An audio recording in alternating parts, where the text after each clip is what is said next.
আখিরুজ জামানের হাদিস স্টাডিগুলো করতে গিয়ে আমি এটাও পেয়েছি, নবী সাল্লাল্লাহু আলাইহি ওয়াসাল্লামের পরে 30 জন মিথ্যা নবুয়তের দাবি করে। কতজন? তার মধ্যে 26 কি 27 জন হচ্ছে পুরুষ, 3 জন বা 4 জন হবে নারী। তো আপনারা কি বিশ্বাস করেন যে নবী সাল্লাল্লাহু আলাইহি ওয়াসাল্লামের পরেও কেউ নবী হয়ে আসতে পারে? আমরা শুধু এতটুকু বিশ্বাস করি যে ঈসা আলাইহিস সালাম আসবেন, কিন্তু নতুন নবুয়ত নিয়ে নয়, বরং নবী সাল্লাল্লাহু আলাইহি ওয়াসাল্লামের শরিয়াত অনুকরণে অনুসরণে ইনশাআল্লাহ, এবং তার হাতেই সভ্যতা শেষ হবে ইনশাআল্লাহ। আমি এই হাদিসগুলো অনেক স্টাডি করছি ইদানিং, ইনশাআল্লাহ এটা নিয়ে পরে লেকচার দিব ইনশাআল্লাহ তাআলা। একটা হাদিস পেয়েছি, উনার যুগে ঈসা আলাইহিস সালামের যুগে একটা ডালিমের খোসার নিচে একটা পরিবার ছায়া আশ্রয় নিতে পারে, এবং এই জমিনটা রূপা যেমন করে চকচক করে, আল্লাহ পাক এই জমিনটাকে এরকম করে চকচক করাবেন, এত বেশি বৃষ্টি হবে, জমিন উর্বর হবে ইনশাআল্লাহ। ঠিক যেমন আদম আলাইহিস সালামের যুগে জমিন যেমন ছিল। সুবহানাল্লাহ। এটাও পেয়েছি যে একটা বকরির পাল, এই বকরির পালের মধ্যে একটা নেকড়ে ঢুকবে। নেকড়ে কি করে? বকরি খেয়ে ফেলে না? কিন্তু ওই যুগে ঈসা আলাইহিস সালামের যুগে নেকড়ে বকরিকে খাবে না। এত শান্তি থাকবে সমাজে যে এই যে বাঘ হরিণকে খাচ্ছে না, সিংহ হরিণকে খাচ্ছে না, নেকড়ে ছাগলকে খাচ্ছে না, এরকম সুকুন বিরাজ করবে সমাজে। এরপরে কিছু খারাপ মানুষ আসবে যারা রাস্তাঘাটে জেনা করবে। তার আগে ঈসা আলাইহিস সালামের ইন্তেকাল হয়ে যাবে। ওই মানুষগুলো, ওই প্রজন্মের সামনে আল্লাহ পাক কিয়ামত দিবে। তার মানে কিয়ামত, কাল কিয়ামত বলতে আমরা যা বোঝাই, মানে আগামী কালই কিয়ামত না। মানে কাল মানে কি? সময় তো কিছু বাকি আছে, এটা আপনাকে সতর্ক করার জন্য বলা হয়। এখন আসুন, ওহি বুঝতে পারলাম, সর্বশেষ নবী আমরা চিনি আলহামদুলিল্লাহ মুহাম্মদ রাসূলুল্লাহ সাল্লাল্লাহু আলাইহি ওয়াসাল্লাম। আল্লাহর নবীর উপরে আল্লাহ পাক জ্ঞান পাঠিয়েছেন কিনা, সেটা কি বলেন?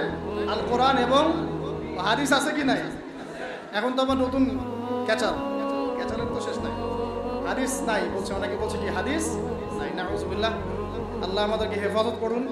হাদিস করতে পারবে, একটা কাজ ওযুই করতে পারবে না। হ্যাঁ, ওযু বলছেন যে 4টা ফরজ আদায় করলে হয়ে যায়, কিন্তু রাসূলের সুন্নাহ মোতাবেক হলো কি? নামাজ কেমন করে পড়বে, নামাজের বিভিন্ন আহকাম আরকানগুলো কেমন করে পাবে? তো এগুলো বিতর্কিক বিষয় না, এগুলো প্রমাণিত বিষয় যে এটা কোরআন এবং সুন্নাহর বাইরে ইসলামের, এটা বাদ দিয়ে কেউ শরীয়ত ফলো করতে পারবে না, এটা সম্ভব না। তো যাই হোক, এখন আমরা কোরআন এবং সুন্নাহ পেলাম কার কাছ থেকে? নবী সাল্লাল্লাহু আলাইহি ওয়াসাল্লাম এবং সাহাবীদের কাছ থেকে। এই তো, তাহলে জ্ঞানতাত্ত্বিক মূলনীতি পাচ্ছি কয়েকটা। এক হচ্ছে জ্ঞান আল্লাহর পক্ষ থেকে এসেছে, আল্লাহ পাক জ্ঞান ওহীর মাধ্যমে ছড়িয়ে দিয়েছেন। সেই ওহী আমরা এখন শেষ ওহীটা কি পেয়েছি? কোরআন এবং হাদিস। এর মধ্যেই সমস্ত জ্ঞানের উৎস আছে, এর বাইরে উপকারী জ্ঞান আমরা নিতে পারবো, কোনো সমস্যা নাই। কোরআন এবং সুন্নাহর সাথে সাংঘর্ষিক না এমন জ্ঞান আমরা নিতে পারবো, কোরআন সুন্নাহর সাথে সাংঘর্ষিক নয় এমন জ্ঞান আমরা অবশ্যই নিতে পারবো। কোরআন সুন্নাহর সাথে সাংঘর্ষিক জ্ঞান আমরা নিতে পারবো না। কথা ক্লিয়ার? আচ্ছা, এখন আমরা দেখলাম যে আল্লাহর নবী তার সাহাবীদের সাথে থেকে, তাদের উপস্থিত থেকে শিখিয়েছেন কিভাবে নামাজ পড়তে হবে, কিভাবে রোজা রাখতে হবে, কিভাবে ওযু করতে হয়, প্রত্যেকটা বিষয় শিখিয়েছেন। তার মানে জ্ঞান শিখতে হলে এখন আপনার ওস্তাদ লাগবে কিনা? তাহলে আমরা পাচ্ছি জ্ঞান, আমরা পাচ্ছি কিতাব, আমরা পাচ্ছি ওস্তাদ, আমরা পাচ্ছি ছাত্র। 4টা জিনিস তো পেয়ে গেলেন। এখন লাগে আপনার মুজাহাদা, মানে কি করা? প্রচেষ্টা চালানো। এখন সাহাবীরা কি একদিনেই জ্ঞান শিখে ফেলেছেন? না, দীর্ঘদিন লেগেছিলেন। তাহলে একটা দীর্ঘ সময় আপনাকে জ্ঞানের সাথে থাকতে হবে, টিচারের সাথে থাকতে হবে, একটা সিস্টেম লাগবে। এই জিনিসগুলোকে মাথায় রেখে ওলামায়ে কেরাম এরকম মসজিদ, মাদ্রাসা, মক্তব, স্কুল, কলেজ করে দিলেন। স্কুল কলেজ যদিও বা একটু সেগুলো শব্দ শোনায়, কিন্তু সব স্কুল তো আর খারাপ না, সব স্কুল খারাপ। ওখানে যে জ্ঞানগুলো শিক্ষা দেওয়া হয় সেই জ্ঞানগুলো আমাদের প্রয়োজন আছে না? আছে। এখন সাহাবীদের যুগ তো এখন নাই, আছে? আমরা কি সাহাবীদেরকে পাচ্ছি না? সাহাবীদের যুগের পরে ইমামদের যুগ ছিলেন, আমরা কি ইমামদেরকেও পাচ্ছি? ইমামদের পর মুহাদ্দিসদের যুগ এসেছে, আমরা কি তাদেরকেও পেয়েছি? এখন আমরা কাদেরকে পেয়েছি? আমরা পেয়েছি প্রত্যেক যুগের বরেণ্য আলেমদেরকে। কাদেরকে পেয়েছি? তাহলে আমাদের সামনে কোরআন আছে, হাদিস আছে, নবী নাই, সাহাবী নাই, ইমাম কেউ নাই। আমাদের সামনে কারা আছে? আলেম ওলামা আছে। আলেম ওলামারা কোরআন সুন্নাহ থেকে আপনাকে মাসলা মাসাইল, ইসলামের বিধিবিধান এগুলো রিসার্চ করে আপনার সামনে উপস্থাপন করবেন, আপনি সেটা ফলো করবেন। এই তো, এর বাইরে কি কোনো অপশন আছে? এখন আমি যদি বলি না, আমি এই মাঝখানের আলেমদেরকেও নিব না, আমি ইমামদেরকেও নিব না, মুহাদ্দিসদের কাউকে নিব না, আমি খালি কোরআন সুন্নাহর বইপত্র করব, সরাসরি নবীকে ফলো করব, আমি সরাসরি নবীকে ফলো করব, আমার কোনো মাধ্যমের দরকার নাই। তার মানে ব্যাপারটা এরকম যে আমার স্কুল কলেজ ইউনিভার্সিটি কিচ্ছু দরকার নাই, আমার টিচারের দরকার নাই, আমাকে মেডিকেল সায়েন্সের কিছু বই এনে দেন, পড়বো, ডাক্তার হয়ে যাবে। অতএব আপনাকে অবশ্যই বরেণ্য ওলামায়ে কেরামকে তো লাগবে। ওলামায়ে কেরামের সামনে যাবেন, তাদের কাছে বইপত্র পড়বেন, উসুলগুলো শিখবেন, আকীদা শিখবেন, তারপরে হাদিসের কিতাবগুলো মোতালা করবেন, আস্তে আস্তে আপনাকে তারা বড় জায়গায় নিয়ে যাবে। এই তো সিস্টেম। এই সিস্টেমের বাইরে কি নবীকে ফলো করার কোনো সিস্টেম আছে? এখন এই জিনিসগুলো শেখার জন্য তাহলে প্রতিষ্ঠান সহায়ক নাকি প্রতিবন্ধক? এই কারণে শিক্ষা প্রতিষ্ঠানগুলোর জন্য আমরা দোয়া করি, আল্লাহ পাক যেন দিনই প্রত্যেকটা শিক্ষা প্রতিষ্ঠানকে কবুল করেন। কিন্তু এখন সমস্যা কাটতে হবে। সমস্যা হচ্ছে যে বিশ্ব এগিয়ে গেছে অনেক দূর, আগায় নাই। এখন কি ঘোড়ায় চড়ার যুগ? এখন কি তীর দিয়ে যুদ্ধ করার যুগ? এখন তো মিসাইলের যুগ। কিসের যুগ? তথ্য প্রযুক্তি, ডেটা, ইন্টারনেট সেকশন, হ্যাঁ, সায়েন্সের যুগ, টেকনোলজির যুগ। এখন তো অন্যরকম যুগ। এই যুগে তো 1 সেকেন্ডে যা করা যায়, আগের যুগে হয়তো ওটা করতে আমাদের একদিন সময় লেগে যেত, তাই না? 1 মুহূর্তের মধ্যে অনেক কিছু করা যায়, যেটা আগে সম্ভব ছিল না। এই যুগের জন্য উপকারী কিছু জ্ঞান শেখা কি ক্ষতিকর না ভালো? বুঝতে পারছেন না? মনে করেন চাষ করার জন্য আগে একটা সিস্টেম ছিল, এখন আধুনিক সিস্টেম এসেছে। আপনি অল্প সময় বেশি চাষ করতে পারবেন, নেবেন কি না? আপনি অবশ্যই নিব। বুদ্ধিমান হলে কি অবশ্যই নিব, যতক্ষণ না সেটা ইসলামের সাথে সাংঘর্ষিক হয়। ইসলামের সাথে সাংঘর্ষিক হলে নিচ্ছি না, কিন্তু উপকারী হলে নিব কি না? এই জন্য আমি বলি, আমার পক্ষ থেকে আমার নাসিহা, আমার পরামর্শ, এটা আমার মত। সবারই মত প্রকাশের স্বাধীনতা থাকতে পারে। আপনার মত ডিফারেন্ট হতে পারে, আপনি আপনার মত নিয়ে খবরে যান, আমি আপনার মত নিয়ে খবর যাচ্ছি, কোনো সমস্যা নেই। আমার মত হচ্ছে, এখনকার যুগে কোরআন এবং সুন্নাহর যে জ্ঞানগুলো আমরা অর্জন করি, এর সাথে সমসাময়িক উপকারী জ্ঞানগুলোর দরকার আছে। যে প্রতিষ্ঠানগুলো করতে চান সেগুলোর মধ্যে এই সিলেবাসগুলোকে ইনক্লুড করে সিলেবাস গঠন করে। তাহলে সিলেবাসে একটু পরিবর্তন আনলে কি ক্ষতি হয়ে যাবে উম্মাহ? তো কোরআন সুন্নাহর সব উসুল ঠিক থাকবে, আমাদের সব যা আমরা আকীদা রাখি, আমরা যে মাযহাব ফলো করি, যে মানহাজ ফলো করি, সব ঠিক থাকবে। কিন্তু উপকারী যে বিদ্যাগুলো, যেমন ম্যাথামেটিক্স, যেমন সায়েন্স, যেমন ধরেন কি বলবো, এই যে ইকোনমিক্স, যেমন জিওপলিটিক্স, হ্যাঁ, যেমন এই যে সায়েন্স অ্যান্ড টেকনোলজি বা কম্পিউটার, ইন্টারনেট সেকশন, মানে যে জিনিসগুলো ইংরেজি, যেগুলো আমাদের বাংলা থাকবে, সাহিত্য থাকবে, দেশ থাকবে, আন্তর্জাতিক বিশ্ব থাকবে, সব থাকবে। এগুলো যদি আমার সন্তান ছোটবেলা থেকে শেখে, কোনো সমস্যা আছে? এটা শিখলে কি সে ইসলাম থেকে বের হয়ে যাবে? বরং সে আজকে থেকে 20 বছর পর ইসলাম নিয়ে এমন কিছু কথা বলতে পারবে যা আমি এখন বলতে পারছি। দেখবেন 20 বছর পর সে ইসলাম সম্পর্কে এমন কিছু লিখতে পারবে যা আমি এখন লিখতে পারছি। 20 বছর পরের যে বিশ্বটা সামনে আসবে, ওই বিশ্বটাকে আমার এই ছেলেটা ডিল করতে পারবে ইনশাআল্লাহ। এই পরিকল্পনা আমাদের করা উচিত কিনা? এই জন্য যেসব প্রতিষ্ঠানে সিলেবাসে কিছু সংশোধন আনার সুযোগ আছে, সেখানে আনা উচিত, আমার মনে হয় আনা উচিত। এটা আমার মত। আপনি যদি ডিফার করেন, এটা আপনার মত, আপনার থাকতে পারে। আর নতুন নতুন যে প্রতিষ্ঠানগুলো করতে চাচ্ছেন বা যে ভাইরা উদ্যোগ নিচ্ছেন, আমার পরামর্শ হচ্ছে ছোট থেকে, একদম প্লে থেকে বা শিশু শ্রেণী থেকে বাংলা, ইংরেজি, অঙ্ক এগুলোর সাথে কোরআন সুন্নাহকে একটা কম্বাইন্ড করে একটা এডুকেশন সিস্টেম লঞ্চ করতে। এরকম কিন্তু অনেকেই কাজ করছে, দেশের অনেক জায়গায় এরকম কাজ হচ্ছে আলহামদুলিল্লাহ। তো এগুলোকে সমন্বয় করাকে খুব কঠিন কাজ।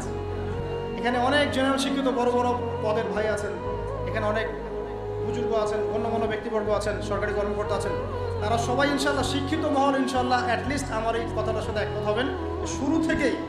শুরু থেকেই আমাদের সন্তানদেরকে, আমরা তো ইসলাম দিয়ে শুরু করবো, আলিফ বা তাসা দিয়ে শুরু করবো ইনশাআল্লাহ, আল্লাহকে চেনাবো, রাসূলকে চেনাবো, এখান থেকে শুরু করবো। পাশাপাশি আমরা ইংরেজি, বাংলা, অঙ্ক এগুলো সেখানে কোনো সমস্যা আছে? এই সমন্বয়টা করে যদি ক্লাস ওয়াইজ ভাগ করা যায়, ক্লাস 1, ক্লাস 2, ক্লাস 3, এইভাবে যদি 10 পর্যন্ত যাওয়া যায়, যে আমার ছেলে 10 পর্যন্ত পড়াশোনা করেছে, 10 পারা হাফেজও হয়েছে, সম্ভব কি না? সম্ভব। আমার ছেলে ক্লাস 10 পর্যন্ত পড়েছে, এই মাশাআল্লাহ 100 হাদিস তার মুখস্থ আছে, সম্ভব কি না? বছরে 10টা করে হাদিস মুখস্থ করা সম্ভব না? আমার ছেলে ক্লাস 10-এ পড়ে, সে শুধু ইংরেজি বাংলাই জানে না, আরবিও লিখতে পারে, সম্ভব কি না? সে কোরআন তেলাওয়াত করতে পারে, সম্ভব কি না? সে কোরআনের যে গ্রামার, আমরা যে মিজান, নাহু এগুলো পড়ি, এগুলো সে পড়তে পারে, সম্ভব কি না? আমার ছেলেটা অনার্সে পড়ছে, পাশাপাশি হাদিসের এবারও তো পড়তে পারে, এটা সম্ভব কি না?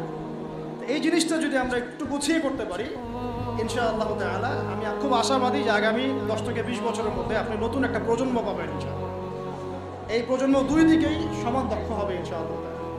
তবে তারা কেউ যেন উদ্ধত অহংকারী না হয়, তারা যেন কেউ শিক্ষিত মূর্খ হয়ে না যায়। শিক্ষিত মূর্খ আছে সমাজে, এটা নিশ্চিত করতে হবে আমাদেরকে। তারা যেন সত্যবাদী হয়, সৎসাহসী হয়, তারা যেন কর্মঠ হয়, খেলাধুলা করে, ফিজিক্যালি ফিট হয়, তারা যেন ঠিক টাইমে ঘুমায়, ঠিক টাইমে ওঠে, ভালো খাবার খায়, ভালো পরিবেশে মেশে, এগুলো নিশ্চিত করতে হবে। কারণ পড়াশোনা শুধু কিন্তু বই পুস্তক পড়ার নাম, আখলাকের পরিবর্তনের নাম পড়াশোনা।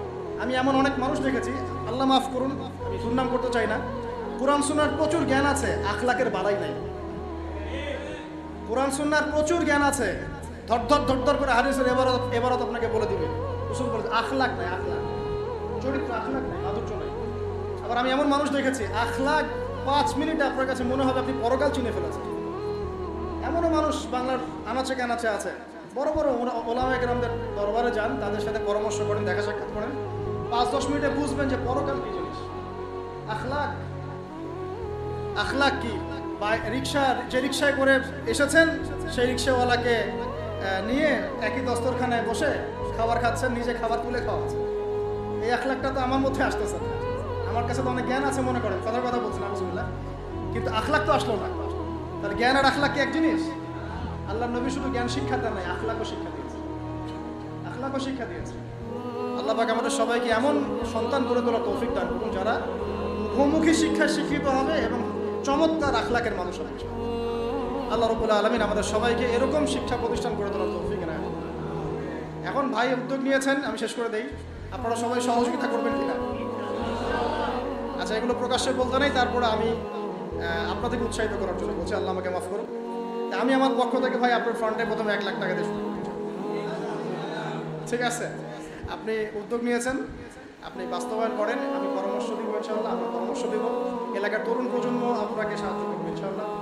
এলাকার যারা বরেণ্য গুণীমানী ব্যক্তি আছেন তারা আপনাকে পরামর্শ হিসেবে থাকবেন। আর ইয়াংরা শ্রম দিবা, ইয়াংরা কি দিবা? শ্রম দিবা ইনশাআল্লাহ। আমাদের ছেলেমেয়েরা যদি ভালো কিছু শেখে, ভালো কিছু জানে, আমাদের লাভ না? শেষ করার আগে একটা হাদিস দিয়ে শেষ করি, মানুষ মারা গেলে সব আমল বন্ধ হয়ে যাবে।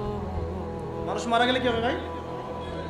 এই যে এত ফুটানি বাহাদুরি শেষ, মুহূর্তেই শেষ। আল্লাহ মাফ করুক আমাদেরকে। আল্লাহ আমাকে আপনাকে সবাইকে, আমাদের তরুণ প্রজন্মকে আল্লাহ পাক দীর্ঘ নেক হায়াত দারাজ করুন, নেক হায়াত দান করুন। নেক হায়াত, যে হায়াত আল্লাহর পথে কাটে, এটা নেক হায়াত। বদ হায়াত দিয়ে কি করবেন? বদ হায়াতের তো খালি মানে ভুক্তভোগী হইতে হবে পরে। তো দেখেন, মানুষ মারা গেলে সব আমল বন্ধ হয়ে যায়, শুধুমাত্র 3টা রাস্তা খোলা থাকে। কটা ভাই? একটা বলা হচ্ছে সদকায়ে জারিয়া। একটা কি? সদকায়ে জারিয়া। সদকায়ে জারিয়া মানে যে মসজিদ একটা সদকায়ে জারিয়া হতে পারে, এই মাদ্রাসা একটা সদকায়ে জারিয়া, এরকম ইসলামিক শিক্ষা প্রতিষ্ঠান সদকায়ে জারিয়া। আপনার নলকূপ স্থাপন করেছেন, গাছ লাগিয়ে দিয়েছেন, মানে মানুষের কল্যাণে কন্টিনিউয়াসলি কাজে আসছে, এগুলোর নাম কি? সদকায়ে জারিয়া। জানেন রাষ্ট্র যারা চালান তাদের সদকায়ে জারিয়া পাওয়ার কত সুযোগ আছে? মনে করেন রাষ্ট্র একজন প্রেসিডেন্ট, তিনি যদি 100টা হসপিটাল করে দেন আল্লাহর সন্তুষ্টির জন্য, কবরে গেলে এই 100টা হসপিটালে যত মানুষ চিকিৎসা নেবে সব নেকি দিন লাভ না? যত রাস্তাঘাট করা হয়েছে এগুলো যদি আল্লাহকে সন্তুষ্ট করার জন্য করা হয়, মানুষকে সন্তুষ্ট করার জন্য না, আল্লাহকে সন্তুষ্ট করার জন্য এগুলো করা হয়, এই নিয়াত ঠিক থাকে, মৃত্যুর পরেও কবরের মধ্যে এই মানুষ চলাচল করছে, রাস্তাঘাটে নেকি পাবে, ব্রিজ পার হচ্ছে নেকি পাবে, কালভার্ট ইউজ করছে নেকি পাবে। সদকায়ে জারিয়া মানে কি? সমাজ কল্যাণমূলক, জনকল্যাণমূলক কাজ, যে কাজ কি হয় চলতে থাকে, অনবরত চলতে থাকে। তো আল্লাহ পাক আমাদেরকে সদকায়ে জারিয়ামূলক কাজ করার তৌফিক দান করুন। এখন বলেন, শিক্ষা প্রতিষ্ঠান সদকায়ে জারিয়ামূলক কাজ কিনা? জারিয়ামূলক কাজ কিনা? এটা যে টিকে থাকে এবং এখানে যদি শত শত মানুষ পড়াশোনা করতে থাকে, এই নেকিটা কে পাবে? যারা এটার উদ্যোগ নিয়েছে, প্রতিষ্ঠাতা, তারা পাবেন ইনশাআল্লাহ, শিক্ষকরা পাবেন ইনশাআল্লাহ। আল্লাহ পাক তৌফিক দান করুন।